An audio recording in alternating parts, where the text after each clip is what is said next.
दोस्तों आज मैं आपसे बात करने वाला हूँ होम्योपैथिक मेडिसिनल सिस्टम की एक बहुत ही खास और बहुत ज़्यादा उपयोग में लाई जाने वाली दवा के बारे में। इस दवा का नाम है दोस्तों बेलाडोना। आप में से बहुत सारे लोगों ने इस दवा के बारे में सुना होगा कि बेलाडोना का उपयोग किन किन बीमारियों में किया जाता है। तो आज उन्हीं के बारे में मैं आपसे बताऊंगा कि हमें बेलाडोना का उपयोग किन कंडीशंस में करना चाहिए और इसके साथ में हमें किन कंडीशंस में बेलाडोना का उपयोग बिल्कुल भी नहीं करना है, क्योंकि उससे हमारी बीमारी जो है वो एग्रावेट हो सकती है, बढ़ सकती है। तो चलिए दोस्तों शुरू करते हैं।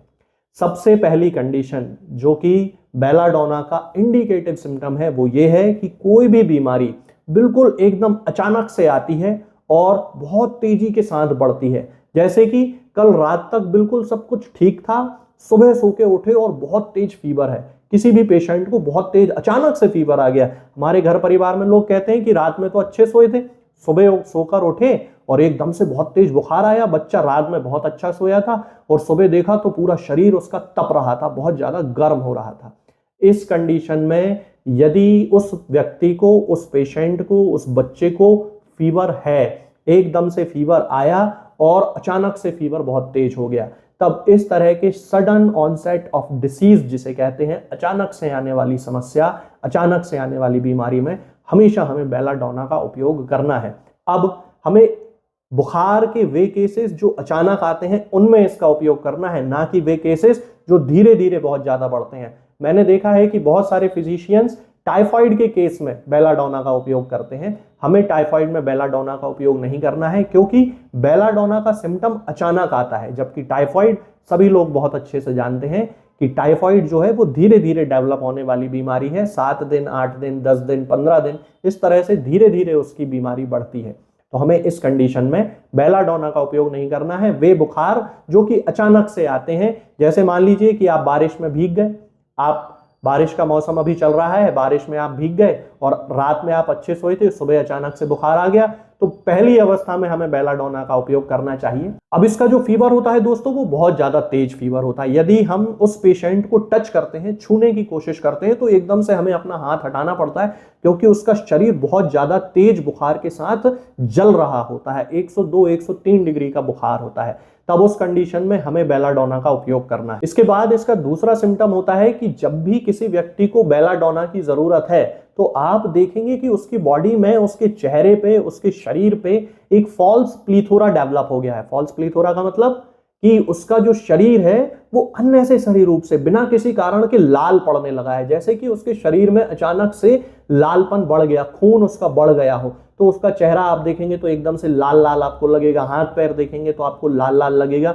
तो ये बहुत ही क्लियर कट इंडिकेशन है कि हमें इस स्थिति में बेलाडोना का उपयोग जरूर करना चाहिए, यदि उसकी बीमारी अचानक से आई है तो। इसके अलावा जैसा कि आपने देखा होगा, बहुत सारे लोग होते हैं जो कि कुछ खट्टा खा लेते हैं, जैसे पानी पूरी बहुत सारे लोगों को पसंद होती है, या इमली की चटनी उन्होंने खा ली, या फिर कोई भी नींबू का पानी उन्होंने पी लिया। रात में उन्होंने पानी पूरी खाई और सुबह अचानक से उनके जो टॉन्सिल्स होते हैं वो बहुत ज्यादा फूल जाते हैं, इन्फ्लेमेशन हो जाता है, उनको टॉन्सिलाइटिस हो जाता है। तब उस कंडीशन में उन्हें गले में बहुत ज्यादा दर्द होता है और उन्हें बुखार भी आ जाता है। तो ये भी एक सडन ऑनसेट ऑफ डिसीज है कि रात को उन्होंने पानी पूरी खाई या नींबू पानी पिया या कुछ भी खट्टी चीज खाई, रात तक तो वो बिल्कुल ठीक थे और अचानक से उनको सुबह सुबह टॉन्सिलाइटिस हो गया, गले में बहुत ज्यादा दर्द होने लगा और उनका पूरा शरीर जो है वो बुखार से तपने लगा, गर्म होने लगा और शरीर लाल पड़ने लगा। तो टॉन्सिलाइटिस के केसेस में भी हम बेलाडोना का उपयोग बड़ी आसानी से कर सकते हैं। इसके अलावा दोस्तों आजकल एक बीमारी बहुत तेजी से हमारे देश में फैल रही है, कंजंक्टिवाइटिस, यानी कि आई फ्लू।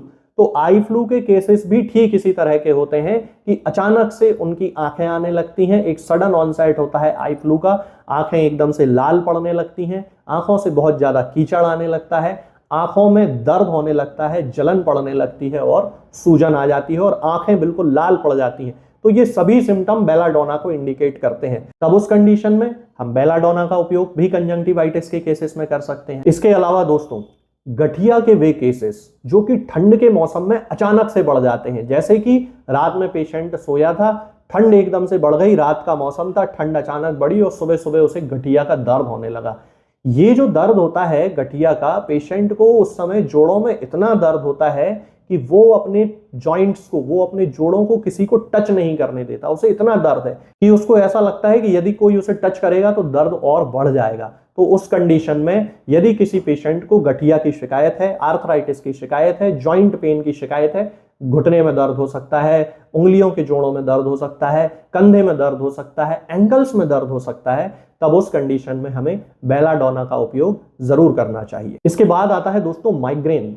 माइग्रेन यानी कि सिर दर्द या आधा सीसी सिर दर्द के वे केसेस जिनमें कि मरीज को ऐसा लगता है कि खून का पूरा जो बहाव है वो उनके सिर की तरफ हो रहा है। अचानक से पूरा खून ऐसे सिर की तरफ आ रहा है और सिर में बहुत ज्यादा उन्हें कंजेशन महसूस होता है, बहुत ज्यादा घुटन महसूस होती है, तनाव महसूस होता है।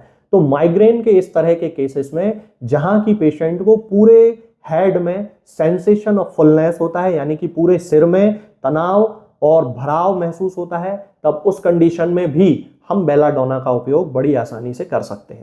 अब होता यह है दोस्तों कि कई बार बेलाडोना का उपयोग उन कंडीशंस में कर लिया जाता है जहां की उसका इंडिकेशन नहीं था। मैंने आपको वीडियो की शुरुआत में ही बताया था कि मैं आपको बताऊंगा कि बेलाडोना हमें किन परिस्थितियों में उपयोग नहीं करना है। तो इसमें सबसे पहला इंडिकेशन है कि यदि उस पेशेंट को खुली हवा से आराम महसूस हो रहा है तो हमें बेलाडोना देने से कोई मतलब नहीं निकलेगा, क्योंकि बेलाडोना का जो पेशेंट होता है उसे ओपन एयर बिल्कुल भी अच्छी नहीं लगती है, खुली हवा बिल्कुल भी अच्छी नहीं लगती है। इसके अलावा दोस्तों बेलाडोना के पेशेंट जब भी बीमार होते हैं तब उनके सारे सेंसेशंस बहुत ज्यादा हाइपर एक्टिव कंडीशन में पहुंच जाते हैं, यानी कि कानों से सुनना उन्हें बिल्कुल अच्छा नहीं लगता, थोड़ा सा भी शोर होता है और वो डिस्टर्ब होने लगते हैं, थोड़ी सी भी लाइट उनके चेहरे पे पड़ती है और वो डिस्टर्ब होने लगते हैं। जैसे कि कंजंक्टिवाइटिस के केसेस में आप लोग देख रहे हैं सभी काला चश्मा लगाने की आपको सलाह देते हैं, क्योंकि काला चश्मा लगाने से रोशनी एकदम से आंखों में नहीं पड़ती।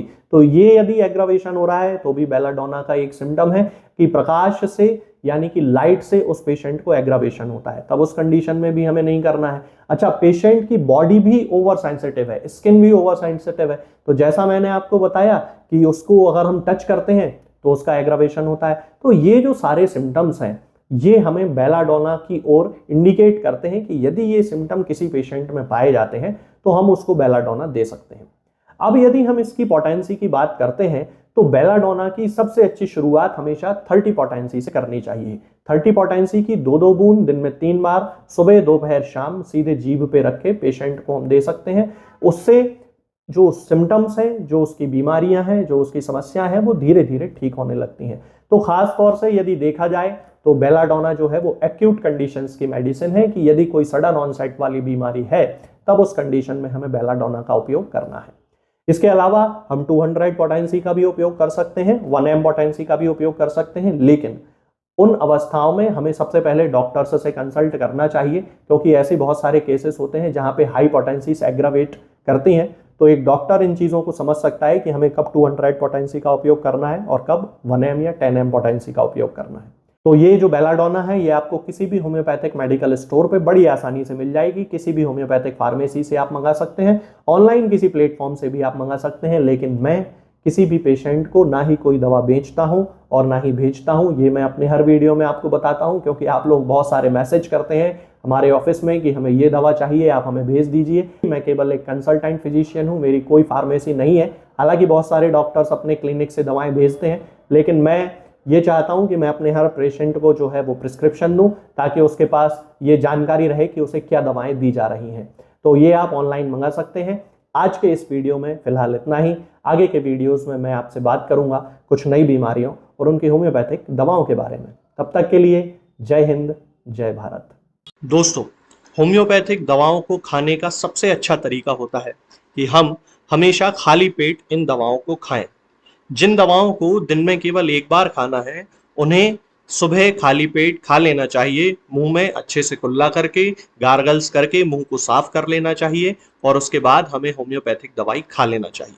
जिन दवाओं को दिन में 2 बार या 3 बार या 4 बार खाना होता है उन दवाओं को खाली पेट खाने का मतलब होता है कि हम उन दवाओं को खाने के लगभग आधे घंटे पहले या फिर 2 से ढाई घंटे बाद ही खाएं, और उस स्थिति में भी हमारे मुंह में किसी भी वस्तु का, किसी भी चीज का स्वाद नहीं होना चाहिए, ना ही हमारे मुंह में किसी भी चीज की गंध होना चाहिए।